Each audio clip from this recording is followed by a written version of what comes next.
In this video, we're going to look at the role of markets and governments. In a country, a city, state, or province, there are different ways of allocating resources and solving political problems.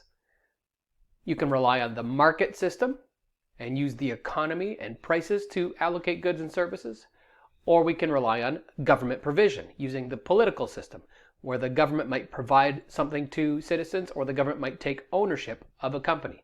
There are also lots of options in between. First, let's look at markets. Markets are informal, voluntary networks of exchange. People are agreeing to exchange usually goods and services for money. And the mechanism for doing that is the price system. People offer prices in exchange for goods and services.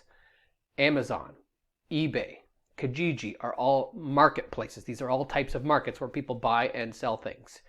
The consumers and the firms are free to make the decisions. Firms can choose what they want to sell. Buyers can choose which things they want to purchase. Generally, information is freely available. Customers have the information they need to compare products and to compare price levels and then make an informed decision. Great example is Junior Whoppers, or hamburgers more broadly. The government does not provide hamburgers to individuals. They are not given ration tickets. The government does not own the firm for producing hamburgers, but rather there's lots of competition. Voters, citizens, consumers can choose what kind of hamburgers they want to purchase, if they want to purchase them at all. And of course, my favorite is the Junior Whopper from Burger King. Alternatively, governments can provide goods and services to solve collective action problems. There are some things called public goods that just aren't easily provided by markets. National defense, tough to see a market for national defense. Health insurance is another tough one.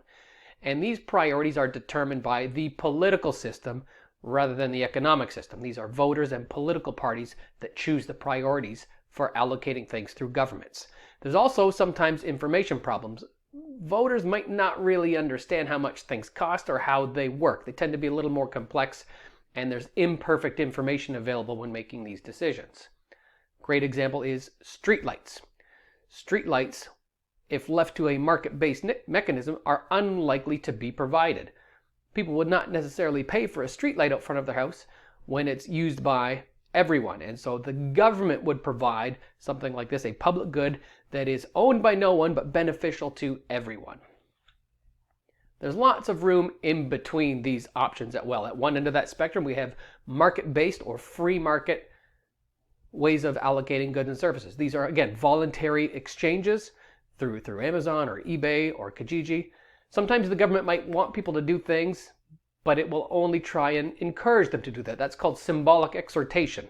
Campaigns to try and get vaccines or to stop littering are examples of that. At the other end, command and control or centrally planned solutions might involve the government taking ownership of a corporation or the government dictating how resources are allocated through regulation. It's also possible to have some mixed approaches in the middle. User fees. The government might sort of charge a user fee for using something that could be provided privately or publicly. And there's also incentives. Government could try and discourage behavior through taxes or encourage behavior through subsidies. So along this spectrum, a lot of different policy options available. It's also helpful to understand the different levels of government that might use different policies. The municipal government, your local government, might choose different sets of policies than your national government that would be in charge of much different things. Just to recap, two primary mechanisms for solving political problems. You can rely on the economic system and markets to allocate things like Junior Whoppers, or you could choose a more centrally planned government solution that uses the political system to provide public goods like healthcare, national defense, and streetlights.